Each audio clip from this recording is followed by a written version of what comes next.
Now, for some reason, the law takes an entirely different attitude toward the two sexes in this matter. Between women, homosexuality is perfectly legal, but between men it's a crime, rendering the offender liable to several years of imprisonment. Throughout history, being human has not always been enough to guarantee human rights. Across different societies and generations, people have been denied recognition, safety and dignity simply for who they are. And yet, despite that, the desire to be accepted has remained constant, a shared human need that crosses borders, cultures and time.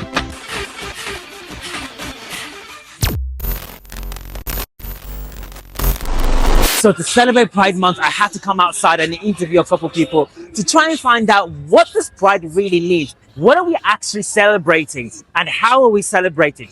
Come with me and let's find out. A place where expression has no limits, from the messages that fill the streets to the performers who turn the moment into a celebration. Pride is more than what meets the eyes. Celebrating being alive, honestly. It's not just about like having that pride of the expression, it's having the ability to express. We live in a world where a lot of things are always staged. I think it's just like a celebration of so many more things besides just being proud of who you are. And a lot of things are always by a certain bus, by a certain rule. The power of community, something we need right now a lot. In a space and time where you get to be fully yourself, why not live authentically? Why stop yourself? What looks like a celebration today comes from a history where being seen was not always easy. For many, Pride represents more than a celebration. It represents the courage to be visible where many people continue to hide who they are. At a young age, there's a lot of things that we're told to judge about a lot of things about ourselves. There's a lot of like social norms, gender norms that we're told, especially as people who are born male. There's like a societal status. People who are born female are told to be a specific way to people who are men. And so when you notice certain things about yourself and it goes against those norms, it's a little scary because you're like, I know that's not how it's supposed to be. But I think what we need to really realize is that there's no supposed to be, because all these things were put on by people. These were created by different societies and cultures, and that's kind of what people agreed to and are kind of told not to question. So I think that's why it's hard to sometimes accept who you are, because you're starting to notice that the consequences of actually acting who you truly are becomes a lot harder, because now you have to be pushing against a whole bunch of people who are trying to make you do certain things and be a certain way when that's not who you are. The biggest threat that Mr. Orange Man in the office, all the people who are trying to keep us in a specific place, the biggest threat to them is us living a joyful life, because they can always point to the tragedy cases and say, see, that's your fate if you go in down this path.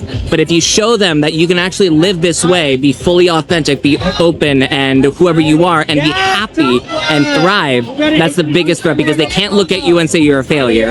They can only look at themselves and say, oh, we probably are a failure ourselves. Interestingly enough, a lot of coming out stories has a lot to do with restricted families, has a lot to do with religious families. And I think that anything that goes against the system and what people are used to and know, people seem to go against. Like, I believe whatever religion you want to be is fine, but when it starts condemning other people for just being who they're self, then I think you should start reevaluating what your religion means and your beliefs. You know what I mean? Because if we are two adults consenting with love, I think for me, God, Buddha, whoever believes in loving someone, you know what I mean? Right. And that comes in all forms. There's different colored fish, there's animals that are gay, there's all type of stuff. So for you to tell us that we're wrong for loving another human being that has consent, that doesn't sound right to me. What is that? What is this? You can get it in the hole, you win a prize. Oh, really? If you get in the hole, you win the prize? You get 4 shots to get the little bag through the hole, and if you do, you get either a pin, a dog tag, or a spanking. After a history of fighting to be seen, Pride has become a space where people can express themselves freely, celebrate who they are, and embrace the things that make them different. You know that Pride is all about being you and celebrating who you are, but I think most importantly, it truly is a celebration of self-acceptance, because you cannot love or accept anyone without first loving and accepting yourself.